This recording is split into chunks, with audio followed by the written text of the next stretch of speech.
Under the heaven, I alone is the one who cooks. Hello, everyone. I am Arsene, your host for this show, DICED, the show about TTRPG and food, delicious food. Mm. I am a cis white man behind a mask. Please be patient with me. And with me, well, we have the man behind the shin, Marcus. Hello, good time zone, everybody. Hi, my name's Marcus. Pronouns are he, him. I'm a pale Caucasian male with dark hair, dark beard, and dark rimmed glasses. And I'm so happy to be here today to talk about two amazing things food and TTRPGs. Thank you very much for having me, Arsene. Thank you for being here. Now, I understand that you have resisted a table hunger because you have snacks.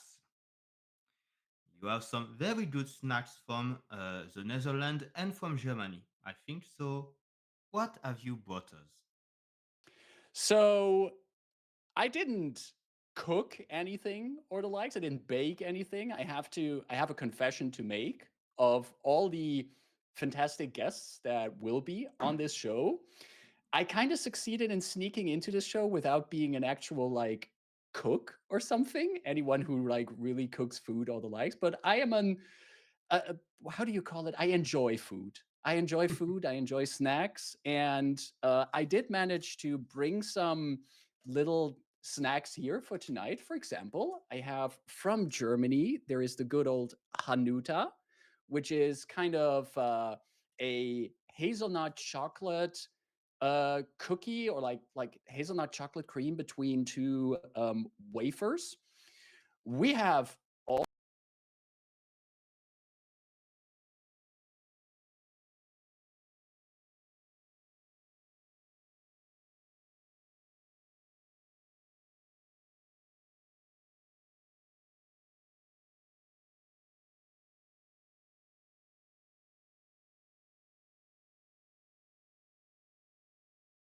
caramel taste here. And for lovers of good chocolate, if we're already on the chocolate topic, we have we have some Tony Chocolonely, which is a Dutch chocolate brand. You see them worldwide at this point, but I'm a big fan of those. So who knows? I might not be able to resist and tear one of these open in the course of this talk. So don't mind me if I'm numbing on some chocolate today. Well, I have some chocolate next to me, but I will resist till after the show. And well, since we have you here, Mark, there is one truth that needs to be established, especially against the lies of a certain someone in the Discord server.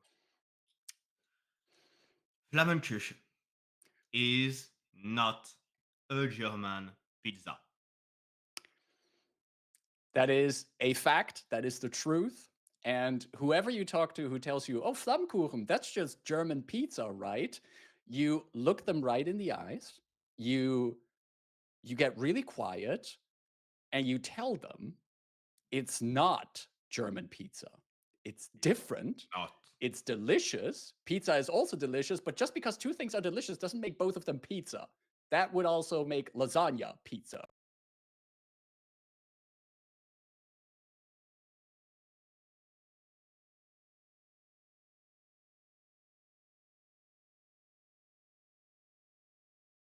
That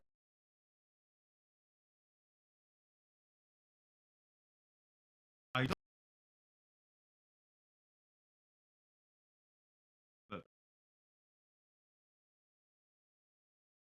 yeah,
I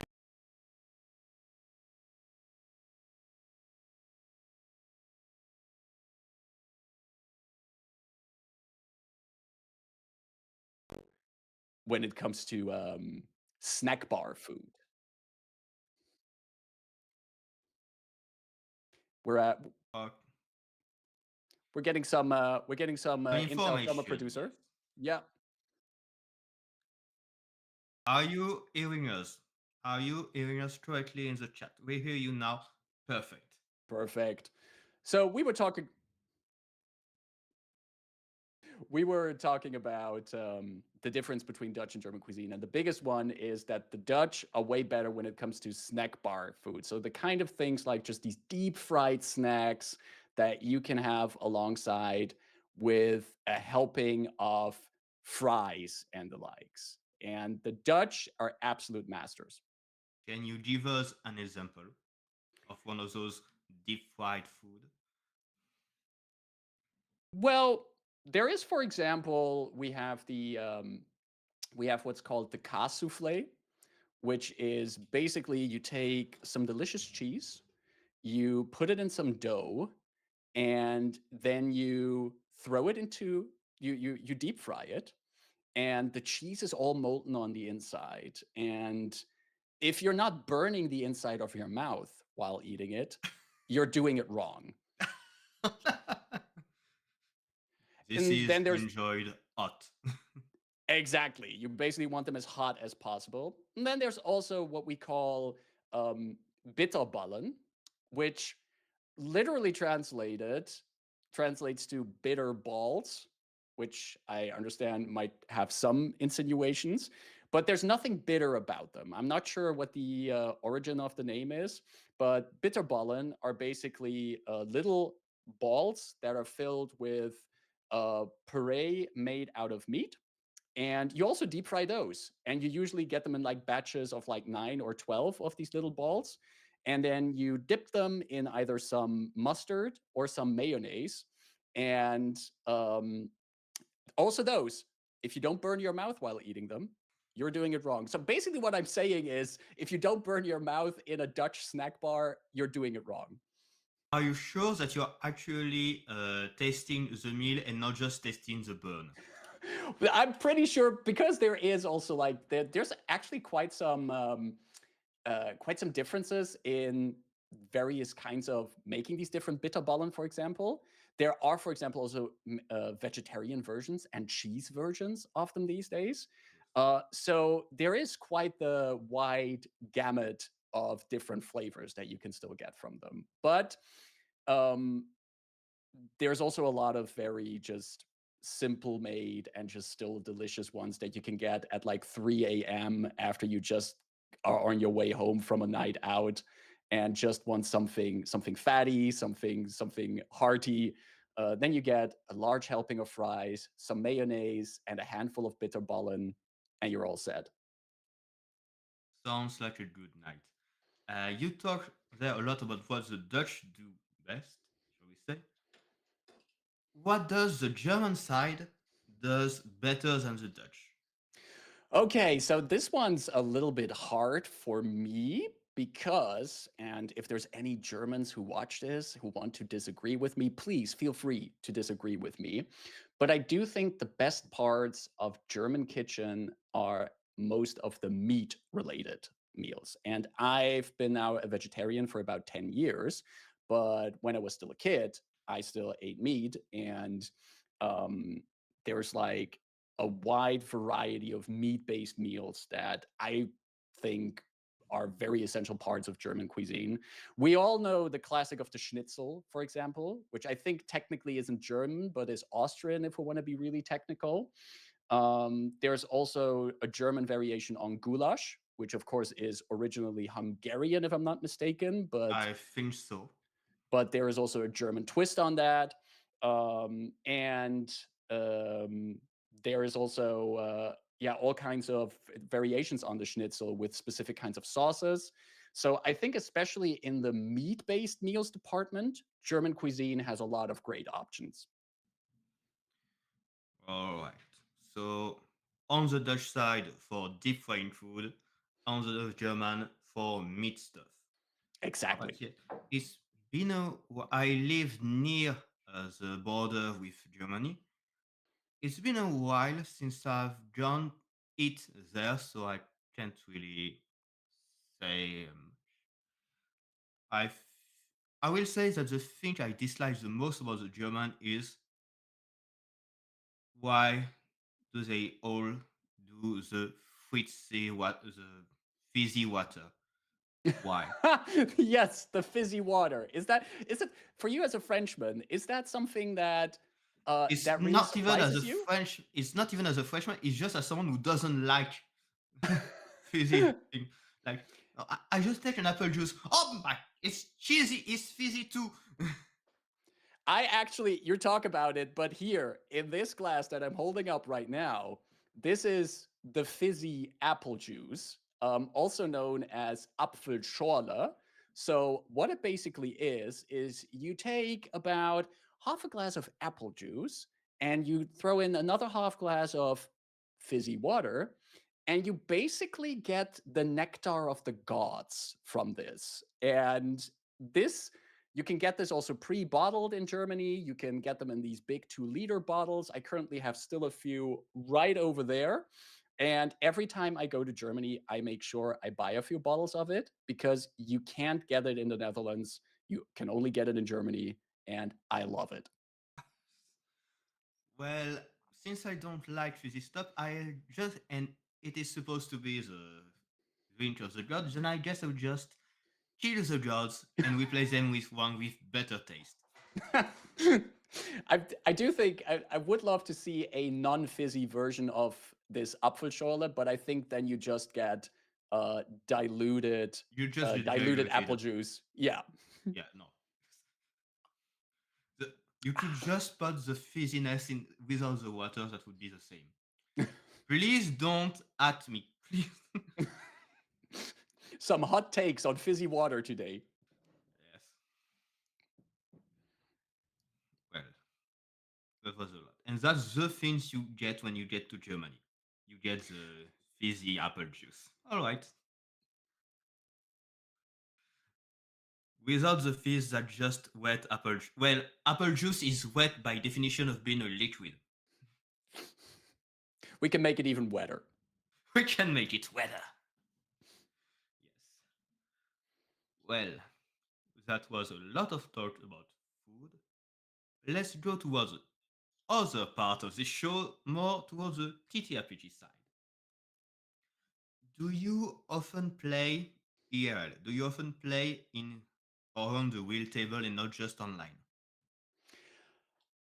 Unfortunately, in the past years, I have not played a lot IRL, but I have played for many years at an IRL table.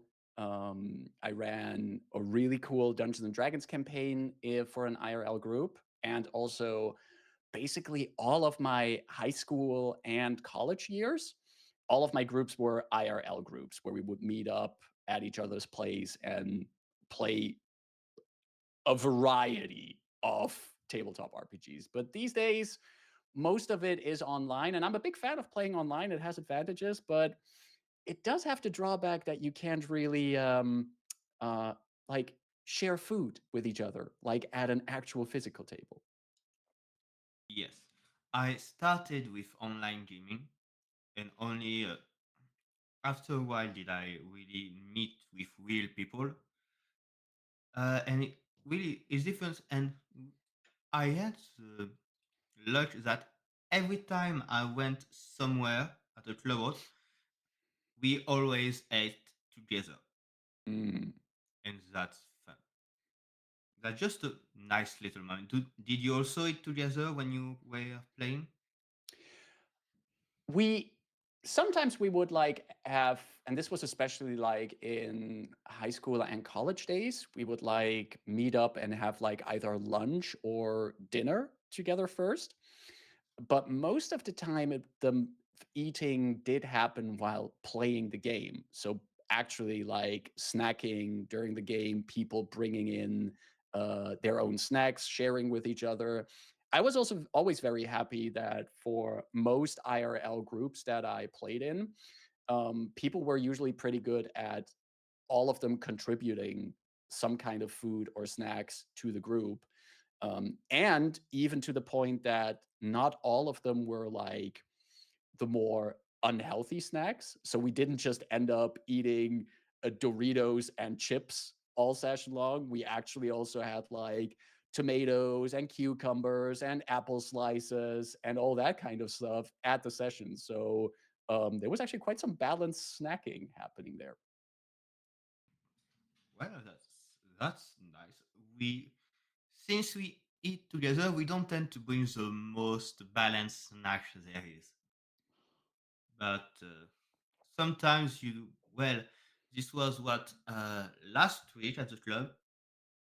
The GM invited us to eat homemade hummus, homemade pita bread, homemade kefir. Not falafel because he forgot that something need to be done in advance.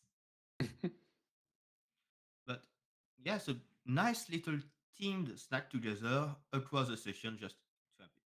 And really, it's quite nice.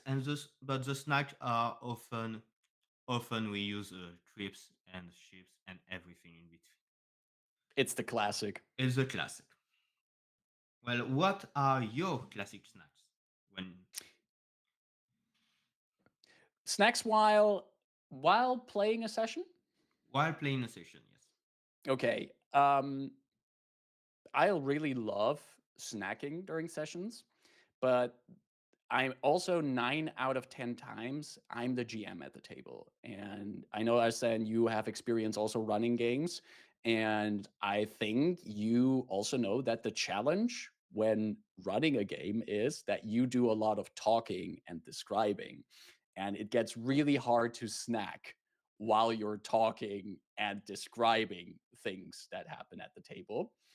So I am a big fan of anything that I can like eat in like a single bite, like really Yes. quickly, just like in almost in between sentences, just throw something in. So I'm a big fan when it comes to like No, useful no. snack. I imagine like the old Morse when German of in the US communists they said you see the message stop stop stop. I As just if imagine this is a sentence stop. This is a sentence. This is as if as if I'm doing a telegram, but as my if you're doing stops, my full telegram. stops are indeed like a quick little snack tomato, a slice Yes. of cucumber, or any kind of like chips, for example, any kind of crisps or the likes. While I do, however, have a rule, I don't like to get my hands too dirty while snacking during the table. I really don't um, like getting like Dorito dust on dice Yes. or getting any kind of stains on any kind of handouts I have. So I prefer anything that doesn't get my hands dirty that I can quickly do in one bite. Um, so anything that's like really small sized and any kinds of snack vegetables Yes. are really my favorite, or any kind Those of are good. crisps. Those are good indeed. Uh, Me sometimes every time there is a moment where the players need to form a plan, I know I have time to hit. I just see that in our lovely chat, people mention grapes as a snack, and that Yes, is indeed an excellent snack that during is an gaming. excellent It You can do it in one bite. It doesn't get your fingers dirty, and it also is a little bit of hydration because there's just so much liquid in a grape. Really good, excellent gaming snack. yes. Me,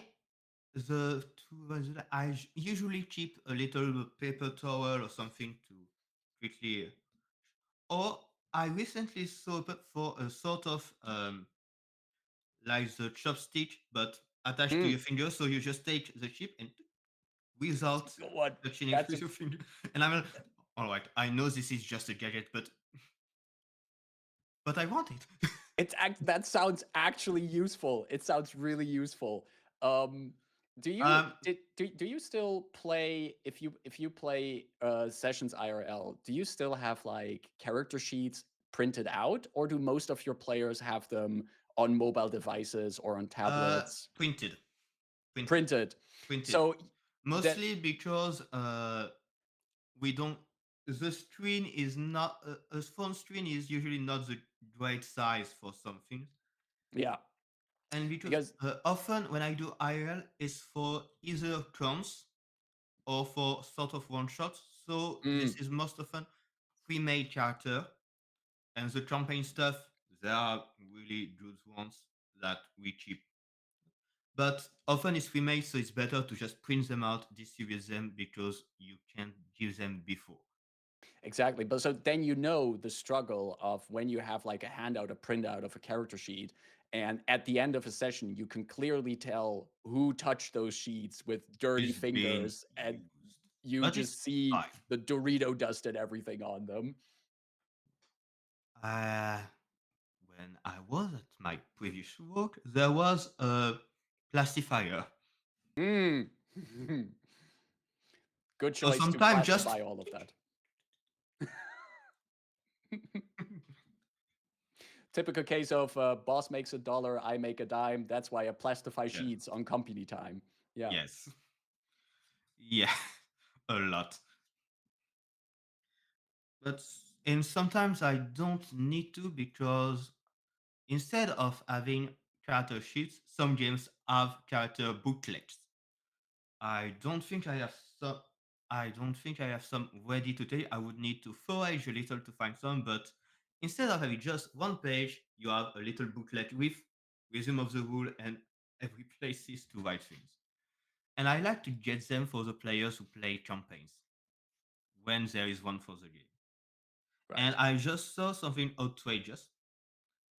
Toast pizza and flammkuchen are just toast.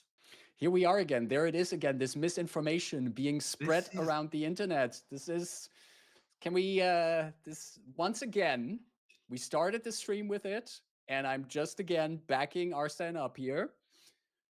they are not toast. There we go. Go. Thank you very much. Top debate ended. Really. Can we ban Manjore for a few minutes to warn them against having such horrible opinions? No, no. No, toast. No. Your brain is toast.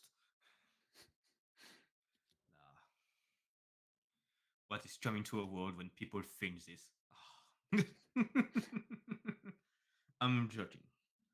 Well, this is about eating. And when it comes to drinking during the game, what do you tend to drink? Usually, I'm just, it's one of two things. Um, I like to always have like at least a glass of water nearby. Again, since 9 of 10 times I'm a GM, I do a lot of talking, so I like to keep You need to the keep it hydrated, or you exactly. will die. I am also a bit of a coffee fiend, so I like to have like, especially for sessions like during the afternoon. I really like to have a cup of coffee available. For my last IRL D&D campaign, um, I think I increased the coffee usage of the house where we played the game by about 300% when I ran the game there. It was really good coffee, really good coffee machine. So I like to have those available, especially for like afternoon sessions. In the evening, and as long as everyone is okay with it as well at the table, I don't mind also having like a drink on the side when playing. I prefer having like a nice little beer or even a glass of wine. Though I do very much think that you need to be, first of all, everyone at the table needs to be fine that people are drinking alcohol at the game. And I don't like it if there's too much alcohol being drank during a session. I think that can really change the vibe at the table. And if you're just having like a fun beer and pretzels game where you're just having a bit of like, imagine you're doing like a one shot of lasers and feeling or something, that's one thing. But I really wouldn't like if I'm trying to run a really serious game and at a certain point everyone at the table is too inebriated to Oh, take it seriously. But if I can, and if everyone at the table is fine for like evening sessions, I sometimes treat myself to a little beer. And I have to make a confession here, since I'm German, and I'm just going to put this on tape now here. Um, there is, I have to say, Germans claim they have the best beer, but I will go on the record and say that it's the Belgians who have the best beer. It's it's a fact. The Belgians make the best beer. Let's take 1 minute to wait for chat to riot. No. No, me personally, I am always a tea guy. This one is what Cassis blackcurrant tea, Mhm. delicious. And that's really what. When playing, I don't tend to drink alcohol. Well, I Mm. don't tend to drink alcohol a lot, so, but especially not during games. Like just things like water, iced tea, juices, those are good too. And if you were to once day invite people to your home for a game, what would you cook for them for before or during the game?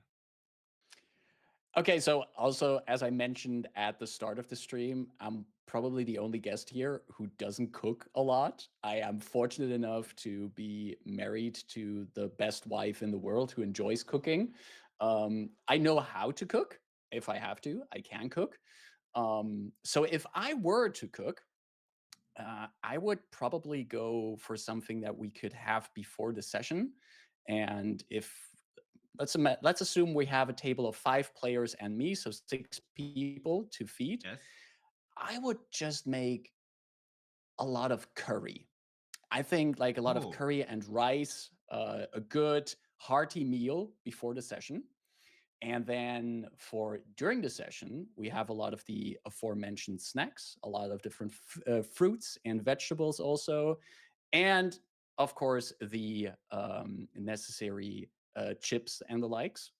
So some good snacks, but especially a good hearty meal, something warm, something filling, just something hearty before you can go and slay imaginary monsters and rescue fictional worlds. yes. Curry is a good choice, and well, rice is relatively easy to cook, so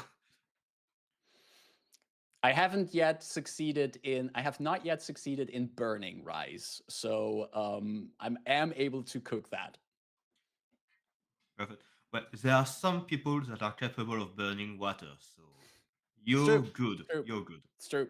It's absolutely true. And well, in game, when your players ask for the tavern's menu, what do you usually give them for the tavern's meal? Oh, this is a good question. And I like this question because I think food is really great world building material for your Yes. TTRPG games. I think when we come up with our own worlds and the people that inhabit those worlds, it's really easy to think of like, what's the history of these people? What's the religion of these people? But something so essential and at the core of so many cultures in our world and thus also in fictional worlds is food. Like where do certain dishes come from? Why did certain dishes develop in a country? And how does one culture distinguish from another culture through their cuisine? So my answer to this question would be it would depend on where in my fantasy setting this tavern would be. I'm thinking of maybe they're currently in some more northern coastal nation that has a lot of fishing going on, for example. So perhaps there's some fish-based stews that are on the menu and that go along with a bit of spicy, strong liquor that really warms the belly. Or maybe they're in a more tropical region where we have some more tropical fruits that are part of the dishes. I think that the menu of a tavern would just be an excellent way to come up with some new world building elements. And that would also be a really fun question to ask the people at the table when they're like in some town or city and they're in the tavern and they're talking about, hey, what's on the menu here? That would be great to ask the table, hey, what do you think people eat here? And come up with some improv world building. Yes, offload your work to the table. And This it's is fun. I think my this is my greatest GM tips. Ask your players questions about the world to do the job for you, and they will always do it. And especially in regards to food, many people like to talk about food and think about like the and share like their share kind of like their favorite foods and then implement it into the world they're playing in. Yes. Not too long ago in my Pathfinder home game that I run, the party was having some downtime in between delving into a very dangerous dungeon. But the downtime was also that there was a festival in the town that they were at, and there was a cooking competition. And Oh, the player of the witch wanted to compete in the cooking competition. And I asked the player, like, okay, what is your witch gonna cook up? And the player described how her witch made up this delicious curry meal. Like we're mentioning curry for the second time in this conversation, but she really went through like describing of like how the cooking process went, what ingredients she put in there. That was a lot of fun and also got me really hungry during this session. So that was good. this is the problem. Every time you talk about food to anyone, you will get hungry afterwards. This is Absolutely. this is truly terrible. All right, so that's you mean, and yes, it is a really good world-building device. I mean, I have a game where a lot of the world was covered with water, so not a lot of land. So of course, it is not the same cuisine as we have because the land is where you're not using it for the animals, you're not using it for farming. A lot of the cooking was with mushroom because you can put them inside your house underground. So a lot of and the meat and real vegetable were reserved for the rich and powerful. This is also a two. Which type of food is reserved for which type of social class? And to continue with menus and TTRPG, if you had to do a menu of TTRPG, which game would be your entree, your starter? Which game would be the main dish? And which game would be the dessert? First of all, I want to say how much I like this question. This is a really interesting one because it makes me think about TTRPGs in a way that I usually don't think about them in the sense of like how would I put together a menu of them? Well, I think as the entree, or as they say in Germany, Vorspeise, we need something that's a little bit that's light. We don't want to fill people up yet. We just need to warm them up. We need to get them hungry for more. So, in a TTRPG sense, I would like to play something that gets the narrative juices flowing, that really gets your brain warmed up. And I think a really good entree game is The Quiet Year, which is a collaborative storytelling game where you're basically, as a group, form the history of a community over the progress of a certain time span. And in that time, certain things also happen in the community, but it slowly develops and grows throughout the gameplay. It's a really cool game to play for some collective, collaborative world building. And I think if you ever need something to play to also generate the history of a place in your own homebrew world, The Quiet Year is a super fun game to play with people. I have heard a lot of good about it. I have not played it nor read it yet. I probably should. I probably should. It it's really good. It's really fun. And in the sense of a menu, I think it really gets people warmed up. It's not mechanically complex. So people can get slowly started with that. And once they've went through the entree, so once we have uh, warmed up our narrative senses, when we go to the main dish, or as in German, das Hauptgericht, um, I need something with a bit of weight to it. I need something Something with, meaty, yes, something meaty, or as we say, something crunchy. crunchy. I mean, we also know that in TTRPG parlance, crunchy games are games that have more complex rules, Yes. more rules that can get a little bit complicated. And for that, I would just get everyone down for a game of Pathfinder Second Edition. It's currently my most played tabletop RPG. I um, I really enjoy its level of crunchiness. I've never been a big fan of crunchy tabletop RPGs. Most of my history in tabletop RPGs is way rules lighter games, and it wasn't until like yeah, until I got like into D&D 5th edition and then through that into Pathfinder, um, that I actually got into a bit more crunchy games. But Pathfinder 2nd edition is very well structured in its crunchiness. It's pretty easy to explain the basics. And I think you can have a good main course session with it. I would probably take out the beginner box of the game, which comes with pre generated characters. So, no need to bring your own character. We all have that here at this table.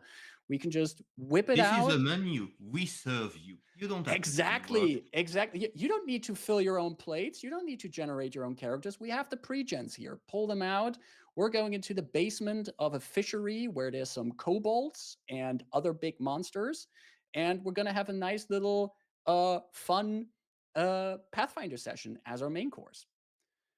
Nice. And that will, of course, take up the majority of the evening. Like And the main dish too. I admit I like crunchy food, but not crunchy TTRPGs. They're not my favorite. it's a I also never thought I would like anything crunchy TTRPG related. And I do still think there's systems out there that are way crunchier than Pathfinder Second Edition. Take, for example, its first edition, that's way crunchier. I They took started playing with D&D 3.5, so well, then you do know indeed what crunch is I indeed. know what crunch is. So after we had our crunchy main dish, we maybe take a little bit of we let it all settle a little bit. We take a few drinks, and then slowly the dessert, der Nachtisch, comes on the table. And I'd say we go for a something fun to wrap it up. Oh, And again, something that isn't mechanically complex, something where we can make our character on a post it note. And I think we're going to end up with a game of lasers and feelings, which is a very mechanically simple and super fun one-page RPG for some silly sci fi adventures. I've run it a few times already. I love to just whip it out to play a quick one shot of something, and every session I've played of it so far has always been a hilarious, silly sci-fi story. And I can suggest it to anyone who just wants to have a quick little game. yes. I think most of the one-page TTRPG would be good for dessert because most of them are fun like that and with more with light mechanics. I mean, lasers and feeling has only two stats, lasers and feelings, and the same number represent both. Exactly. So pretty easy. I know what I say. I created two hacks of the game. Like, It, I think Laser Infinity is one of the most hacked games out there. it's absolutely one of the most hacked games because it's also so accessible and so simple to hack it and use it for different things. And I think also in cooking, there's just some recipes that are so simple to make, but there's so many variations on the recipe that everyone brings their own twist to it. Yes. Like pancakes are basically super simple to make, but there's so and they're many delicious. twists on how to do them. And what you put on top of them. And I would definitely serve some pancakes while doing this dessert in Lasers and Feelings, and then slowly wrap up the evening with that. Yes, sounds I like just a nice time. Yeah, but also, it also sounds like a really long evening, considering like we all know how I long think this is more a day or afternoon. yeah. We Yes. all know that like your average TTRPG session is like 3, sometimes 4 hours. So 3 games, it's like 9 hours. Whew. This is for special occasion. But if we're also getting food and drinks throughout all of that, well, who's gonna complain? No one. No one. And speaking of getting food, what would be your combo of a meal and a game? That is a dish that goes with the game you propose, thematically or like some uh, some tentacles for true games. This is a really so I'm combining a dish with a tabletop RPG. Yes, Like a preferred dish that I would serve with a or specific game. really, it's an ensemble. It's an ensemble. Yes. Oh, Oh, just the juice flowing now. I can see. I'm not sure what dish exactly, but I think there's something to be there's something in combining a dish a with Blades in the Dark. So my Oh, reasoning for that is Blades in the Dark plays in Duskfall, which is this it's a mix of a steampunkish. lot of. It's Yeah, yeah. but there's like factories. There's a lot of people working in the factories, and It's sort for people watching. Imagine sort of Dishonored. Like this is the closest example we could give, I think, in terms of media representation for what we are thinking here. I think the real cities that were the inspiration were Prague, Venice, a little with yeah, all yeah. and a little bit of London. There were, I think, the three main inspiration for the city. You put all of this in the pot, you mix, and that is sort of Dust World. Now, I'm glad that you mentioned this London influence there. Um, just imagine this: you're playing a Blades in the Dark game, and you're describing the opening scenes to your players, just like this mist bank rolling in from the sea. You can just see the outline of one of these big ships that go out on the dark oceans to hunt these leviathans.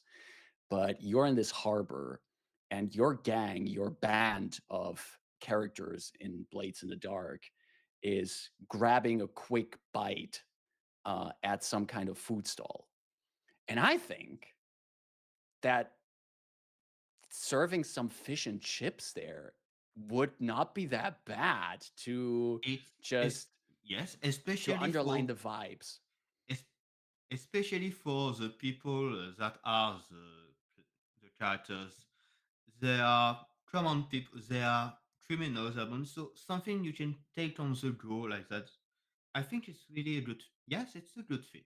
I think it's a good fit. Like some. Now I'm just really imagining this. Just imagine doing a tabletop RPG session, and while the GM is describing things, you're actually getting served the food that's being described. That would be fantastic. Yes. And you know what I am imagining? Fish and chips is served in a newspaper. And when they finish the paper, they say, saw the article that will be the hook for the session. That ties it all together. It That ties it all all comes together. together. It all comes together. Perfect. That is a really nice thing and something that is really you that you can do really easily. So, yes. Arsene, that rules? Yes, I know. All my ideas do. Please.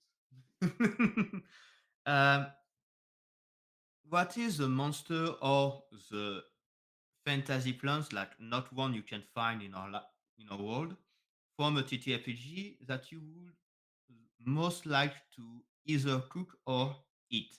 You would like to try on a plate. Hmm. Here's the thing. You take something like the D&D monster manual and you flip through it, and I think there's a few monsters in there that, especially since we live in a post-dungeon meshy world, that Yes. people will go, "Can I cook this? Can Listen, I eat I'm this?" not saying my inspirations, but I am saying my inspiration. Exactly. Really. Um,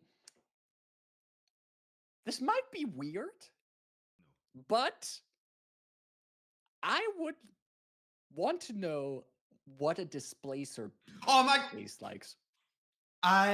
So for the history, on my French channel, I did one test of this show.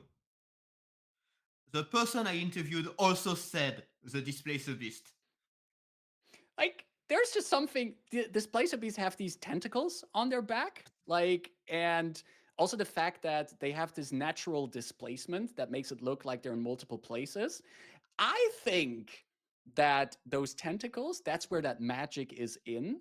And Right? perhaps if you maybe cook that, that has some kind of special taste, but also as you eat it, might also give you that sensation as if you're just a little bit out of out of space. Like you're not Out of really in the sync with same the world. out of sync, Out of exactly. Like you're sync, yes.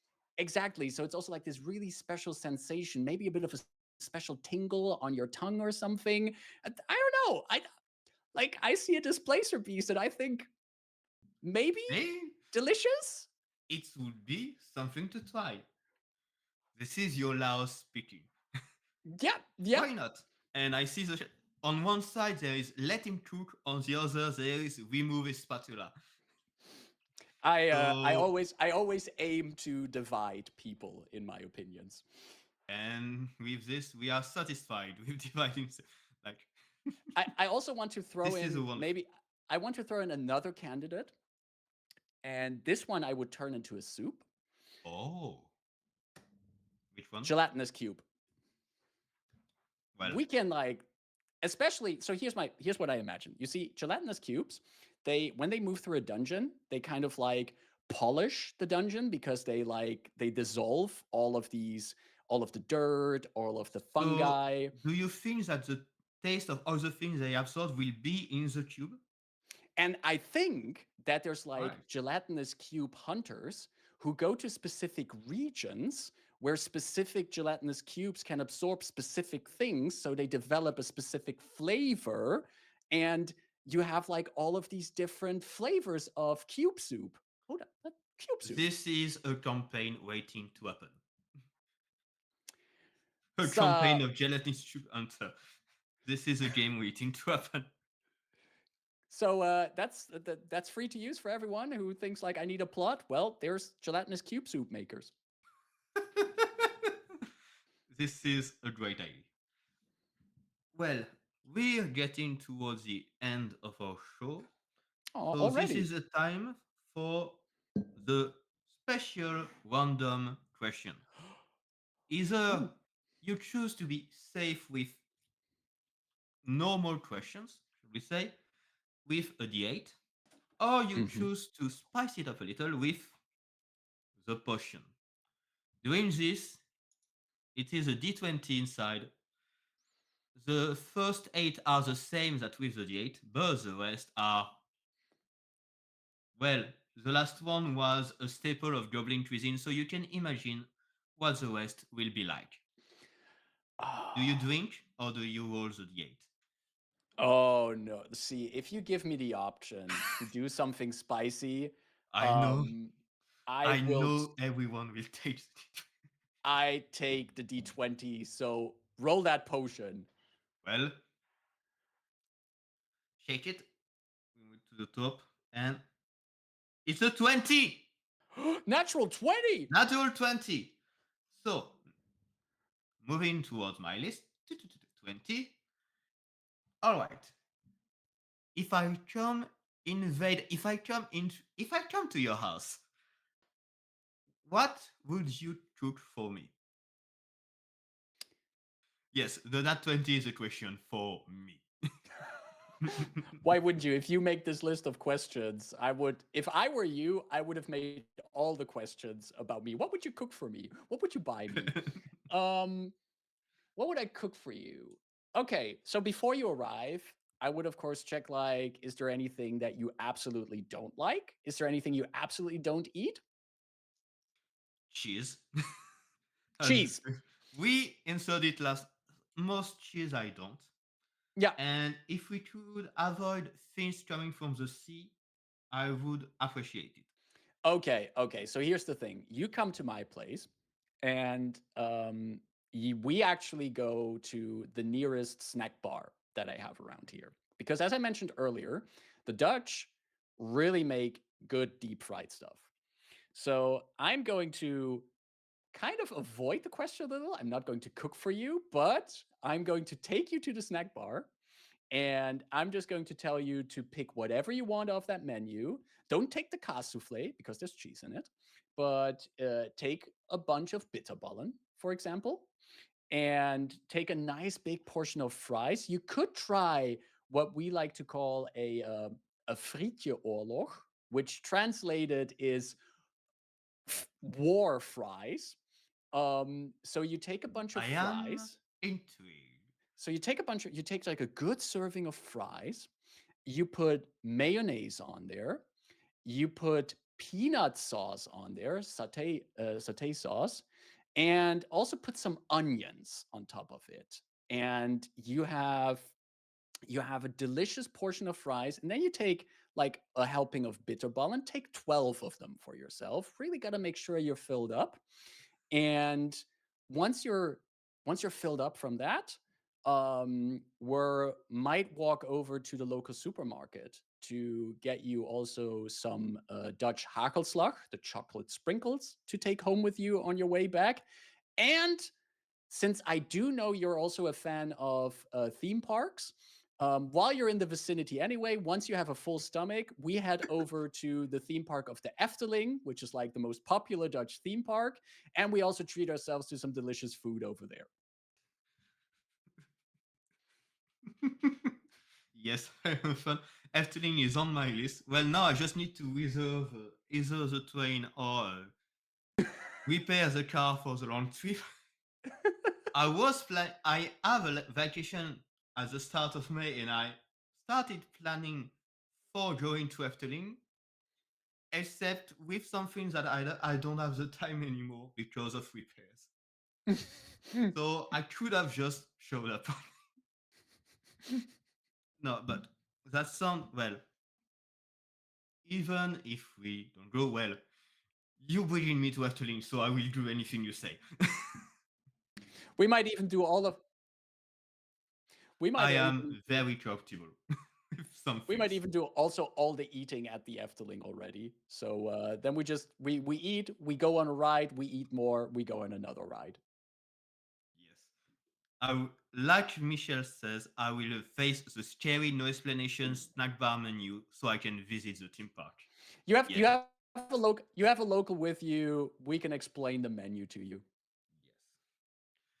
Well, thank you again for coming on a short time, shall we say. If you followed social media, we wish Luyu Litiash a very prompt recovery from her cold.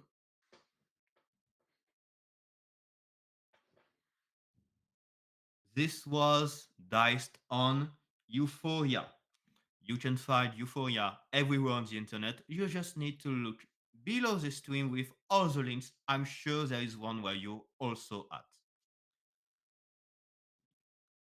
I am Arsene, and I've been with Markus. Markus, what are your socials and or projects?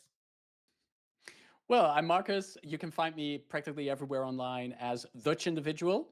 I run a YouTube channel that is focused on TTRPGs and with a very strong focus on Pathfinder videos. You can find lore videos about Pathfinder there, but I'm also doing a longer running series on all the floors of the Abomination Vaults, the Pathfinder Second Edition mega dungeon that goes into the deep, dark secrets of Belcora Haruvex and her vicious plans. You can find all of that also on my YouTube channel, which is also just called Dutch Individual. And it was a real joy to be on here today. And thank you very much for having me. Thank you for coming once again. I am Arsene, I am the host of DICE. I am a game designer by night who commit crimes against good design. I create games about anything like I have a game about cooking, I have a game about Team Pass, two of the things we talk about in this show. You can find me almost anywhere on the internet with either La Galerie Holist or Arsene Inc. This was a pleasure to be here, and I hope everyone in the chat is hungry because this I is sure what you am. deserve after hearing all those delicious things. With that, I say to you all, good night. And till next time, Bye. it's well. Bye.